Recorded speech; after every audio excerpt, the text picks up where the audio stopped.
Marine ecosystems. A marine ecosystem is the largest and most stable system on the earth and is of great ecological significance. The sea water is salty with an average 3.5%. Sodium chloride NaCl is 27% of the salt, while rest other important minerals are calcium, potassium, and magnesium. An important factor in limiting the production and distribution of marine life is light. Temperature remains almost constant in ocean, ranging from 2 degrees Celsius in polar region to 32 degrees Celsius or more in tropics. The marine habitat is distinguishable into two different zones. First, benthic zone, which forms the basin or floor of the ocean, regardless of depth. Second, pelagic zone, which represents the free water zone filling the basin. See figure 3.7.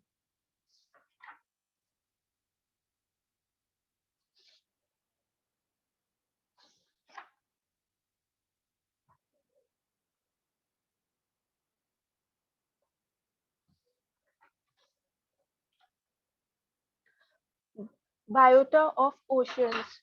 Life in the sea is not particularly abundant through the diversity of organisms high. Almost every major group of animals, oh, so wait,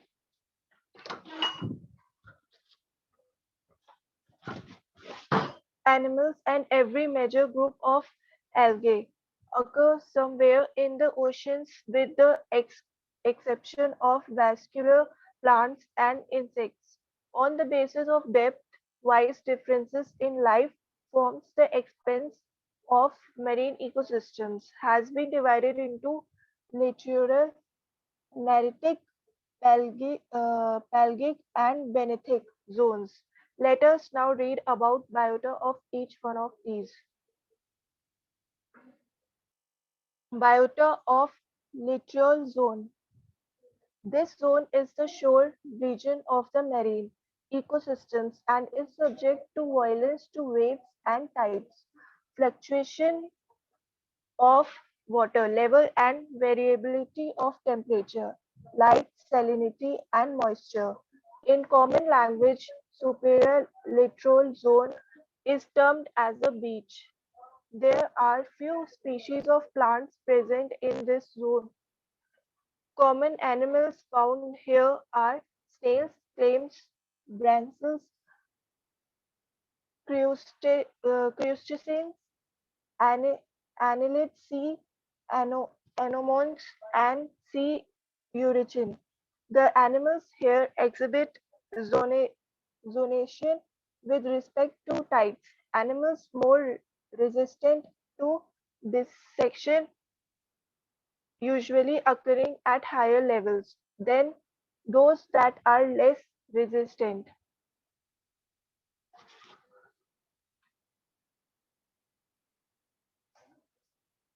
Biota of the Neritic Oceanic Zone. This relatively shallow coastal zone is rich in species and high in productivity owing of factors such as penetration of light to considerable depths and high concentrations of nutrients. The most productive planktons are the dinoflagellates and diatoms, two red, brown, and green algae attached to the bottom in the shallow regions may be significant. The zooplanktons are usually similar to those of the pelagic zone through some purely open sea species and replaced by neritic species.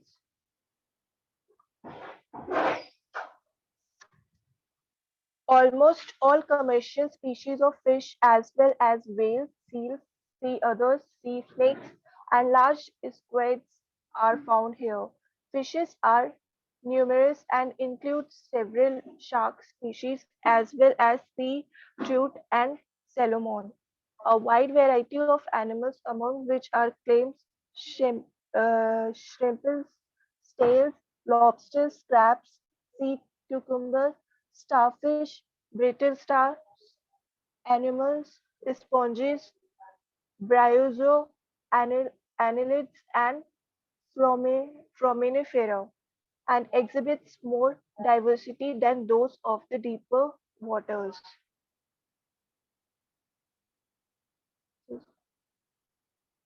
Biota of plagic zone.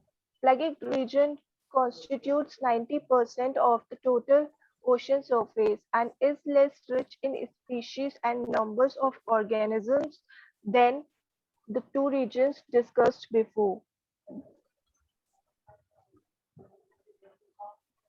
The most abundant plagic phytoplanktic phytoplanktons are still the Dinoflagellates and diatoms, which are the chief photosynthetic feeders.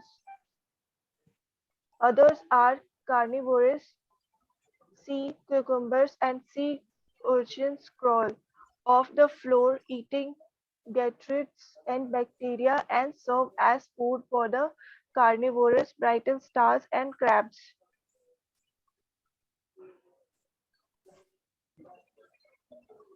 Yes Priyanshi ji, आप explain करेंगे यहाँ से now very starting marine insurance marine insurance नहीं marine ecosystem. Yes. A marine ecosystem is the largest and most stable system on the earth. जो हमारा marine ecosystem है वो सबसे ज्यादा बड़ा और सबसे stable system है हमारे earth पे and is of great ecological significance और एक ही great ecological significance पे based है. The sea water is salty with an average 3.5%. जो हमारा sea water है वो salty है एक एवरेज 3.5% पे. Sodium chloride NaCl is 27%. हमारा जो सोडियम क्लोराइड है सी में वो 27% है ऑफ द सॉल्ट का. while rest other important minerals are calcium. जो और अदर important minerals हैं वो है calcium, potassium and magnesium. An important factor in limiting the production and distribution of marine life is light. जो हमारे important factor है जो in limiting the production जो जिनकी production में limiting हो रही है and distribution of marine life और जो marine life का distribution हो रहा है वो बहुत ज़्यादा light है. Temperature remains almost constant in ocean. जो हमारा टेम्परेचर होता है ओशियन में वो हमेशा कांस्टेंट रहता है, मतलब कभी चेंज नहीं होता. Ranging from 2 degree Celsius in polar region to 32 degree Celsius और मोर इन ट्रॉपिक्स. मतलब उसकी जो रेंज रहती है टेम्परेचर की वो 2 डिग्री सेल्सियस से पोलर रीजन्स में रहती है और 32 डिग्री सेल्सियस से ट्रॉपिक्स में रहती है. इससे ज्यादा कभी भी नहीं होती. The marine habitat is distinguishable into two different zones. जो हमारा marine habitat है, जो marine ecosystem है, two different zones में हमने distinguish करा रखा है इसको. First आता है benthic zone, which forms the basin or floor of the ocean. जो ocean का base या फिर floor बनाता है उसे हम benthic zone बोलते हैं. Regardless of that, मतलब depth, बिल्कुल depth में जाके. फिर second आता है pelagic zone, which represent the free water zone filling the basin. जो पैलेगिक जोन है वो ये दिखाता है कि उसको फिल करना, मतलब वाटर जोन को फिल करना फ्री में.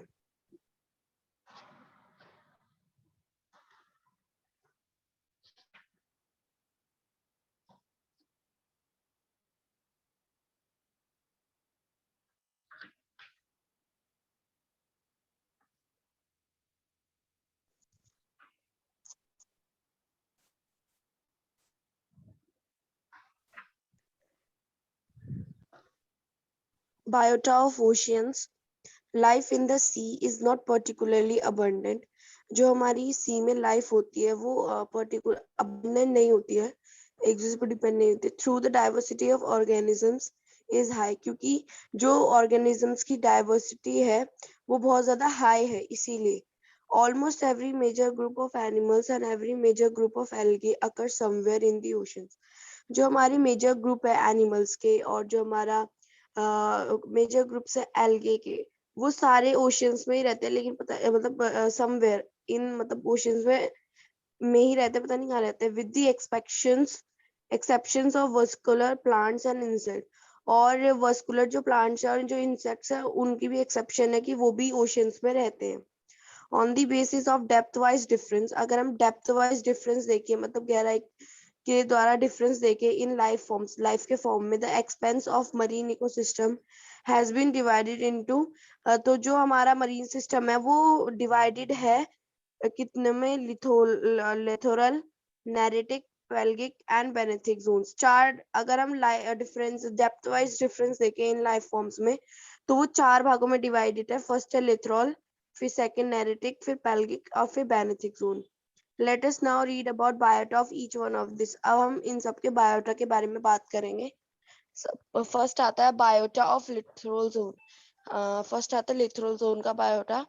This zone is the shore region of the marine ecosystem. जो ये zone होता है ये हमारा shore region होता है and is subject to violence of waves and tide. shore मतलब होता है उसका किनारा, सी का किनारा या ओशन का. तो and subject to violence of waves and tides, और यहाँ पर ज्यादातर वेव्स और टाइड्स का वायलेंस रहता है, मतलब शोर रहता है. Fluctuation of water level and variability of temperature, यहाँ पर वाटर लेवल की भी फ्लक्चुएलिटी रहती है, मतलब कभी ज्यादा कभी कम, तो ऐसे. और टेम्परेचर की भी रहती है वेरिएबिलिटी, लाइट की भी, सैलिनिटी और मॉइस्चर की भी.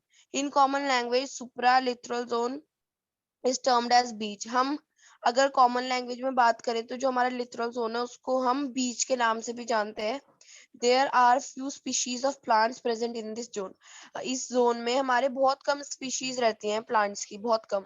Common animals found here are, जो कॉमन हमारे एनिमल्स पाए जाते हैं वो पाए जाते हैं snails, clams, barnacles, crustaceans, annelids, sea anemones and sea urchin. The animals here exhibit zonation with respect to tides. जो यहाँ पर एनिमल्स रहते हैं एग्जिबिट करते हैं वो रिस्पेक्ट करते हैं टाइड्स की. Animals more resistant to dissection usually occurring at higher levels than those that are less resistant. जो हमारे एनिमल्स होते हैं वो बहुत ज्यादा रेजिस्टेंट रहते हैं to desiccation, usually occurring at higher levels than those that are less resistant. उनसे ज्यादा हाई लेवल पे रहते हैं जो कि लेस रेजिस्टेंट रहते हैं. फिर सेकंड आता है biota of the Neretic oceanic zone. This relatively shallow coastal zone in rich in species. ये हमारा बहुत ज्यादा shallow और कोस्टल जोन होता है जो कि स्पीशीज से भरा रहता है और प्रोडक्टिविटी में भी हाई रहता है. Owing to factors such as penetration of light. इसमें जो फैक्टर्स होते हैं वो होते हैं penetration of light, considerably depth and high concentration of nutrients.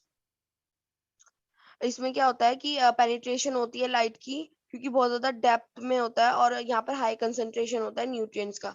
The most productive phytoplanktons are the dinoflagellates and diatoms through red. जो हमारे मोस्ट प्रोडक्टिव जो फाइटोप्लैंक्टन्स हैं वो हैं डायनोफ्लैगेट्स एंड डायटोम्स. दो रेड, वो red and brown and green algae attach to the bottom in the shallow regions. बल्कि जो रेड और ब्राउन और ग्रीन एल्गे होते हैं वो अटैच रहते हैं बॉटम में, शैलो रीजन में. The zooplanktons are usually similar to those of the pelagic zone. जो हमारे जू प्लैंक्टन्स है वो सिमिलर होते हैं pelagic zone. Though some purely open sea species are replace by neritic species. और जो उसमें ओपन सी में जो स्पीशीज होती है वो रिप्लेस करते हैं नाइटिक species. Almost all commercial species of fish as well as whales, seals, other sea snakes are large squids are found here. जो हमारे commercial species होती हैं fish की, जैसे fish की या whales की, seals की, sea otters की, sea snakes की, वो बहुत ज्यादा squids होते हैं और वो यहाँ पर पाए जाते हैं. Fishes are numerous and include several shark. जो ओशियन और सी में फिशेस होती हैं बहुत ज्यादा होती है, न्यूमरस होती हैं और उसमें इंक्लूड क्या करते हैं हम, शार्क भी इंक्लूड होती है एज वेल एज जो हमारा सी ट्रॉट होता है और सैल्मन होते हैं, ये सब इंक्लूड होता है उसमें.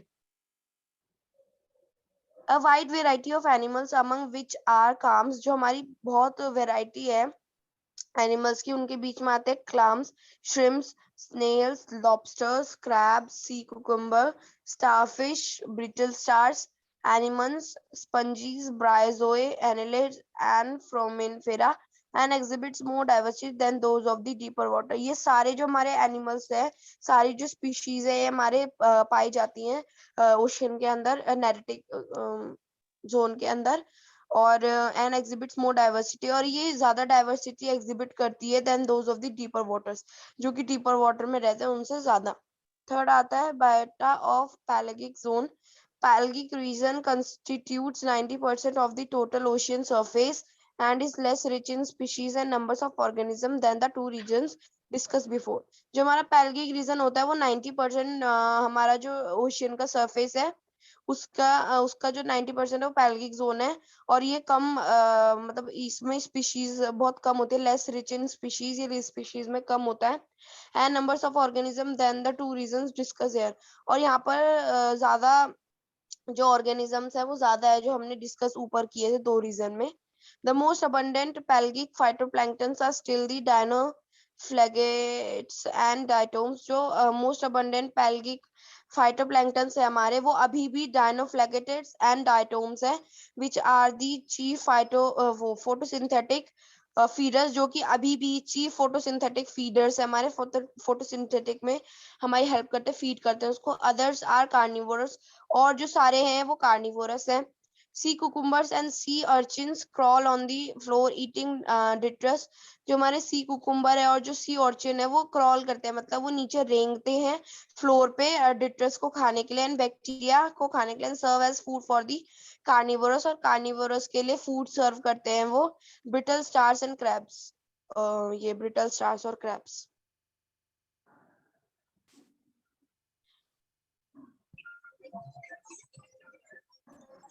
इसीलिए हो गया है। नो, ये भी रीडिंग नहीं किया, अभी इसको रीडिंग करना है।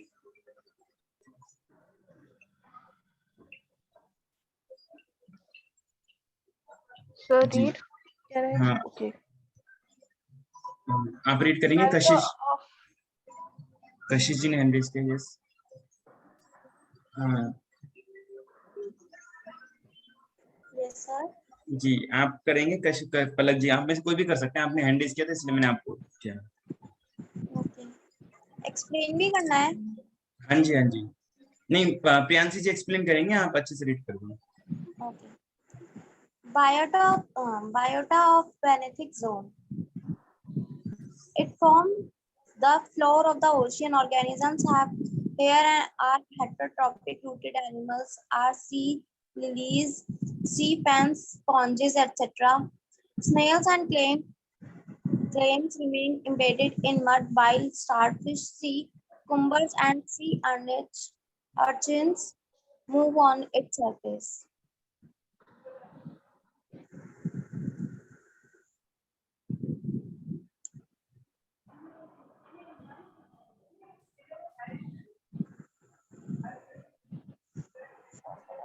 यस, स्क्रीन को थोड़ा सा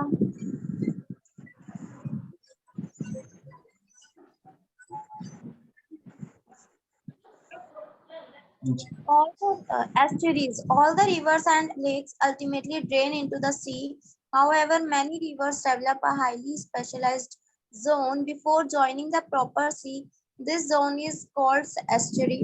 An estuary is a transitional zone between river and sea, representing unique ecological factors and biotic communities.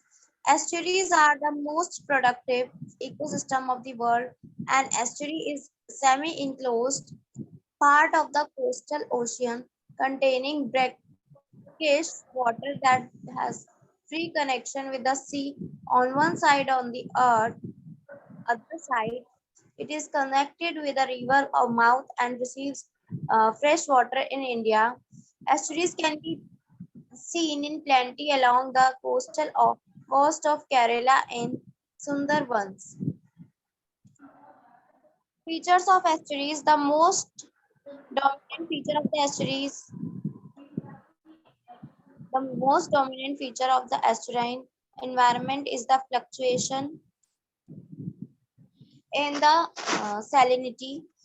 Two salinity gradient exists sometime in a estuary, but the pattern of gradient varies seasonally with the topography, with the tides, and with the amount of fresh water. Biota of estuaries. The estuarine community is a mixture of three components: marine, freshwater, and brackish water. But overall estuarine diversity is still lower than that of the river of marine community. This is because of tremendous variation in the estuary physical environment. Thus, the great productivity of estuary is built on a narrow base. The plant of the estuary are of four basic types: phytoplankton, marginal marsh vegetation, mud flat algae, epiphytic plants growing on the marginal marsh vegetation, diatoms, and filamentous blue-green algae. Found in high number are the sites of intense photosynthesis. Oysters, crabs, and some sea shrimps are also found.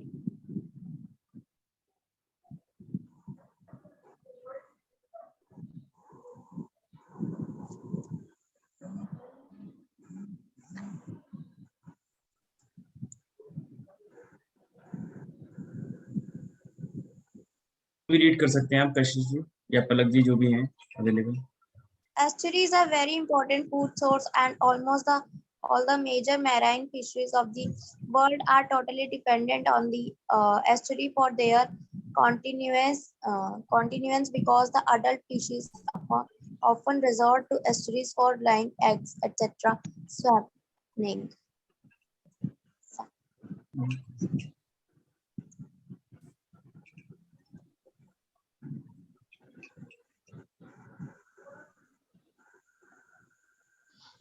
Biota of benefic zone.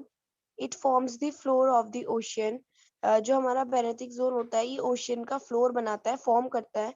Organisms here are heterotrophic rooted animals. जो यहाँ पर organisms होते हैं वो सारे heterotrophic rooted animals होते हैं. R C lilies, जैसे सी लिलीज हो गए, sea fans, sponges etcetera. Snails are clams. Snails and clams remain embedded in mud, while starfish, sea cucumbers, and sea urchins move on its surface. जो हमारे Snell's होते हैं और जो क्लाम्स होते हैं वो एम्बेडेड रहते हैं मड में, मतलब वो ज्यादातर मड में ही रहते हैं, मिट्टी में ही रहते हैं. बल्कि जो स्टारफिश है, सी कुकुम्बर है और सी अर्चिन्स है, ये हमारे सरफेस पे मूव करते रहते हैं. बात है estuaries. All the rivers and lakes ultimately drain into the sea. जो भी हमारी सारी rivers है और lakes है वो सारी जो drain होके आती हैं वो sea में ही आती हैं. However, many rivers develop a highly specialized zone before joining the proper sea. जो मतलब हमारे ऐसा होता है कि जो सारी rivers होती है वो एक specialized zone create कर लेते हैं, पहले develop कर लेती है sea को join करने से पहले. This zone is called estuary. इसी zone को हम estuary कहते हैं. An estuary is a transitional zone between rivers and sea. जो हमारा estuary होता है एक transitional zone होता है rivers और sea के बीच में. मतलब river sea में जाने से पहले, उसमें merge होने से पहले एक अपने लिए zone बनाती है. उस zone को हम estuary कहते हैं और वो zone वो हमारा transitional zone होता है सी और रिवर के बीच में. रिप्रेजेंटिंग यूनिक इकोलॉजिकल फीचर, जो कि एक यूनिक इकोलॉजिकल फीचर रिप्रेजेंट करते हैं एंड बायोटिक कम्युनिटीज को भी रिप्रेजेंट करते हैं. Estuaries are the most productive ecosystem. जो हमारी एस्चुरीज होती है वो सबसे ज्यादा प्रोडक्टिव इकोसिस्टम कहलाई जाती है वर्ल्ड की. And estuary is semi enclose part of the coastal ocean. जो हमारा एस्चुरी होती है वो एक सेमी एनक्लोज पार्ट होती है. सेमी एनक्लोज मतलब पूरा बंद नहीं होती है. Part of the coastal ocean. Coastal ocean का पार्ट होती है कंटेनिंग ब्रैकिश वाटर, जिसके अंदर ब्रैकिश वाटर होता है. That has free connection with the C.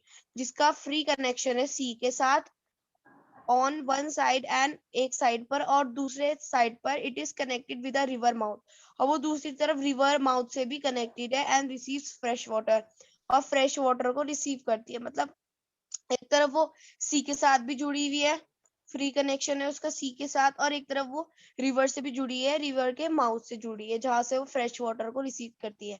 In India estuaries can be seen in plenty among the coast of Kerala और in Sundarbans. जो हमारी इंडिया में एस्चुरीज है वो सबसे ज्यादा हमारे कोस्ट रीजन एक केरला के पाई जाती है और सुंदरबंस में पाई जाती है।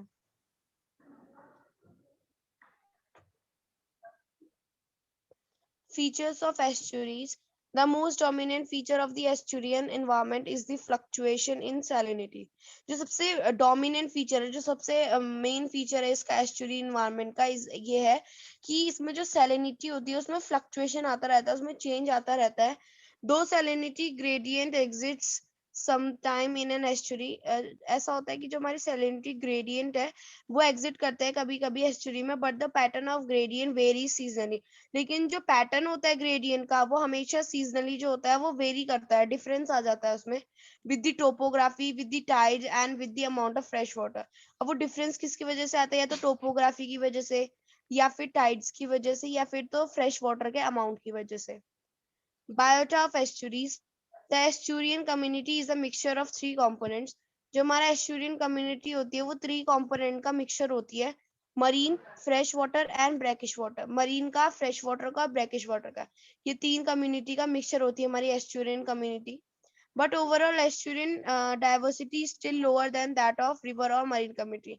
लेकिन कुछ भी कहो, अभी भी जो एस्चुरियन डाइवर्सिटी है वो कम है रिवर से और मरीन कम्युनिटी से। This is because of tremendous variation in the estuary's physical environment। क्योंकि किस वजह से, जो कि ट्रेमेंडियस हमारी वेरिएशन एस्चुरी के फिजिकल इन्वायरमेंट पे, उसकी वजह से एस्चुरी में जो फिजिकल इन्वायरमेंट होता है उसमें जो ट्रेमेंडियस हमारे वेरिएशन होता है उसकी वजह से अभी भी वो डाइवर्सिटी कम है रिवर और मरीन कम्युनिटी से। Thus the great productivity of estuary is built on a narrow base। और जो हमारी प्रोडक्टिविटी बनी हुई है एस्चुरी की वो एक नैरो बेस पे बनी हुई है। The plants of the estuary are of 4 basic types। जो हमारे प्लांट्स होते हैं एस्चुरी के वो 4 अलग अलग टाइप के होते हैं। फर्स्ट होता है फाइटोप्लैंक्टन, सेकंड होता है मार्जिनल मार्श वेजिटेशन, थर्ड होता है मड फ्लैट एल्गे, फोर्थ होता है epiphytic plants growing on the marginal marsh vegetation. जो हमारे एपिफाइटिक प्लांट्स होते हैं वो मार्जिनल मैश मार्श वेजिटेशन पे होते हैं। Diatoms and filamentous blue algae found in high number are the sites of intense photosynthesis। जो हमारे डाइटोम्स होते हैं और जो हमारे फिलामेंटियस होते हैं या ब्लू ग्रीन एल्गी होती है वो ज्यादा हमारे पाई जाती हैं in high number. Are the sites of intense photosynthesis, वो एक हमारा साइट होता है इंटेंस फोटोसिंथेसिस का। Oysters, crabs and some sea shrimps are also found. और हमारे ये सब भी पाए जाते हैं, ऑयस्टर्स, क्रैब्स और हमारे जो सी श्रिम्प्स होते हैं वो भी हमारे इसमें पाए जाते हैं।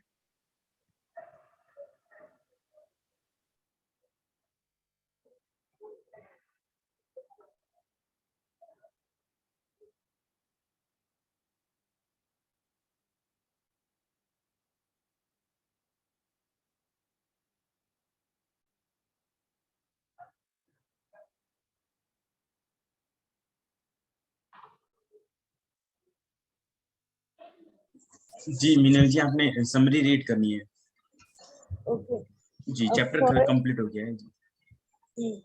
Forests occupy approximately 40% of the land.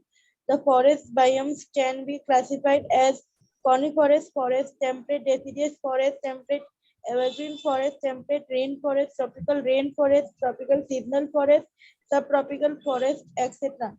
Grassland ecosystems are found where rainfall is about 25 to 75%. 75 centimeter every year. Grassland ecosystem are important to maintain the crop of many such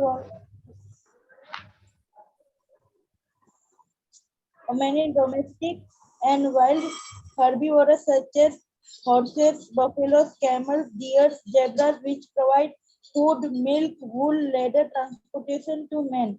Desert ecosystems are found in the regions where rainfall of less than 25 centimeters.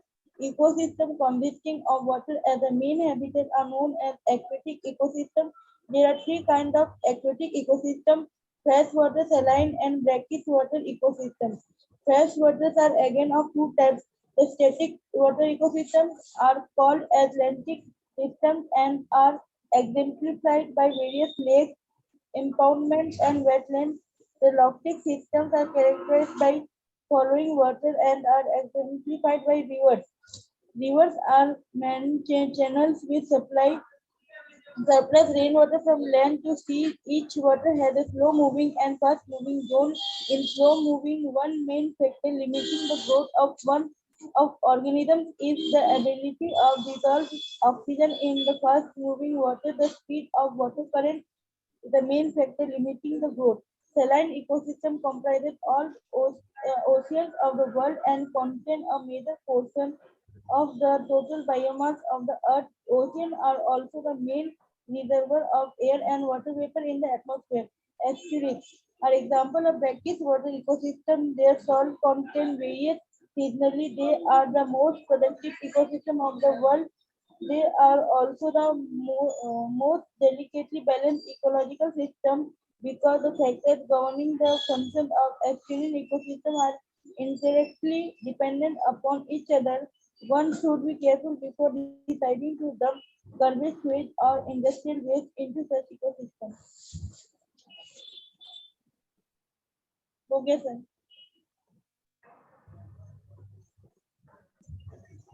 जी प्रियांशी जी आप पूरी summary explain करेंगे। Yes sir. Forest occupy approximately 40% of the land. जो हमारे forest होते हैं वो 40% अपने land अपने अंदर ऑक्यूपाई करा हुआ है उन्होंने। The forest biomes can be classified as coniferous forest, temperate deciduous forest, temperate evergreen forest, temperate rain forest, tropical rain forest, tropical seasonal forest, sub tropical forest etcetera. जो हमारे फॉरेस्ट बायोम्स है वो classify किए जाते हैं इन सब में, coniferous forest, temperate deciduous forest, temperate evergreen forest, temperate rain forest, tropical rain forest, tropical seasonal forest, subtropical forest, etc. में grassland ecosystem are found wherever rainfall is about 25-75 centimeter every year.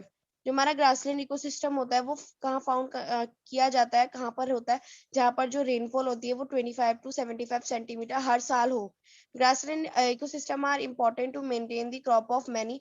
जो हमारे grassland ecosystem होते हैं वो हमारे लिए important होता है क्योंकि वो हमारी क्रॉप domesticated करते हैं, and wild herbivores such as horse, buffaloes, camels, deer, zebras which provide food. जो हमारे wild herbivores होते हैं जैसे मतलब animals होते हैं जैसे horses हो गए, buffaloes, camels, deer, zebras जो हमें provide करवाते हैं food, milk, wool, leather, transportation to man. ये हमारा transportation अगर हमें man को provide करवाते हैं, ये हम बहुत ज्यादा grassland में पाए जाते हैं। Desert ecosystem are found in the regions. जो डेजर्ट इकोसिस्टम है हमारा वो उस रीजन में पाया जाता है जहाँ रेनफॉल लेस देन 25 सेंटीमीटर होती है, मतलब 25 सेंटीमीटर से कम बारिश होती है। Ecosystem consisting of water as the main habitat are known as aquatic ecosystem. जो इकोसिस्टम वाटर को मेन हैबिटेट की तरह कंसिस्ट करके रखता है उसे हम एक्वेटिक इकोसिस्टम कहते हैं। There are 3 kinds of aquatic ecosystem. जो एक्वेटिक इकोसिस्टम है वो 3 टाइप्स के होते हैं, fresh water, saline and brackish water ecosystem. ये 3 तरीके के हमने ऊपर भी पढ़ा था। Fresh water are again of 2 types. जो फ्रेश वाटर होता है वो 2 टाइप का होता है। द स्टैटिक वाटर, एक static water ecosystem are called as lentic system. इसको हम लेंटिक सिस्टम भी बोलते हैं। And are exemplified by various lakes, impoundments and wetlands. और इसको हम अगर इसके एग्जाम्पल लें तो इसमें आ जाते हैं अलग अलग तरीके की lakes, impoundments and wetlands. The lotic ecosystem are characterized by flowing water and are exemplified by rivers. Second हमारा इसका टाइप आता है लॉक्टिक सिस्टम, जो कि कैरेक्टराइज किया जाता है फ्लोइंग वाटर से, मतलब जो इसमें वाटर होता है वो फ्लो करता रहता है। इसका अगर हम एग्जाम्पल ले तो इसका एग्जाम्पल होता है reverse. Rivers are main channels which supply surplus rain water from land to sea. जो हमारा रिवर्स होती हैं वो मेन चैनल होती है हमारी, क्योंकि वो सप्लाई करती हैं रेन वाटर सरप्लस, मतलब ज्यादा अमाउंट में रेन वाटर फ्रॉम लैंड से सी में। Each river has a slow moving and a fast moving zone. Her river का एक स्लो जोन भी होता है और एक फास्ट मूविंग जोन भी होता है। In slow moving one main factor limiting the growth of organism. अगर हम स्लो मूविंग जोन देखें तो उसमें एक फैक्टर होता है कि वो ग्रोथ को लिमिटिंग ग्रोथ ऑफ ऑर्गेनिज्म को लिमिट रखता है, is the availability of dissolved organism. और इसमें डिसॉल्व्ड ऑक्सीजन की अवेलेबिलिटी भी होती है। In the fast moving waters, the speed of the water current is the main factor limiting the growth. और जो अगर फास्ट मूविंग वाटर देखे तो जो उसमें वाटर करंट की स्पीड होती है वो मेन फैक्टर होता है ग्रोथ को लिमिटिंग करने का. Saline ecosystem comprises all the oceans of the world. जो सलीन इकोसिस्टम है उसने कंप्राइज कर रखा है सारी ओशियंस को जो वर्ल्ड की ओशियंस हैं and contain a major portion of the total biomass of the earth. और वो कंटेन करके रखता है एक टोटल बायोमास अर्थ का एक हिस्सा, टोटल मेजर हिस्सा पोर्शन अपने अंदर. Oceans are also the main reservoir of air and water vapor in the atmosphere. जो हमारा oceans होते हैं वो एक हमारे main reservoir होते हैं, main हमारे storage होते हैं जो कि air और water vapor atmosphere में store करके रखते हैं या reserve करके रखते हैं. Estuaries are examples of brackish water ecosystem. जो हमारी estuaries होती है वो हमारा example होता है brackish water ecosystem का. Their salt content varies seasonally. यहाँ पर जो salt content होता है हमारा जो salt होता है वो seasonally vary करता है, मतलब अलग अलग season में अलग अलग salt content होगा. They are the most productive ecosystem of the world. ये सबसे ज्यादा हमारे productive ecosystem होते हैं world के. They are also the most delicately balanced ecological system. ये हमारे सबसे ज्यादा delicately जो ज्यादा important हो वो हमारे balanced, सबसे ज्यादा balanced ecological system होता है ये, because the factor governing the functions of estuarine ecosystem are intricately dependent upon each other. क्योंकि जो हमारे factors होते हैं ग्रोविंग दी फंक्शन ऑफ एस्टुरी, जो एस्टुरिन के फंक्शन ग्रोइंग कर रहे हैं इकोसिस्टम के, वो बहुत ज्यादा डिपेंडेंट होते हैं एक दूसरे पर, इसीलिए वो बहुत ज्यादा बैलेंस्ड, डेलिकेटली बैलेंस्ड होते हैं. One should be careful before deciding to dump garbage. हमें हर एक को केयरफुल होके सोचना चाहिए जब भी हम गार्बेज को डंप करते हैं, मतलब जब भी उसे डालते हैं हम कहीं पर भी डंप करते हैं सुएवेज को या industrial waste into such ecosystem. हमें इन सारी इकोसिस्टम में कभी भी गार्बेज, सुएवेज या इंडस्ट्रियल वेस्ट कभी भी डंप नहीं करना चाहिए. Okay, thank you. अभी हमारा यूनिट जो है ये कंप्लीट हो गया है जी. जो हमारा मेजर इकोसिस्टम था यूनिट 3 मेजर इकोसिस्टम, ये यूनिट कंप्लीट हो गया. आपने इसमें वेरियस मेजर इकोसिस्टम देखे.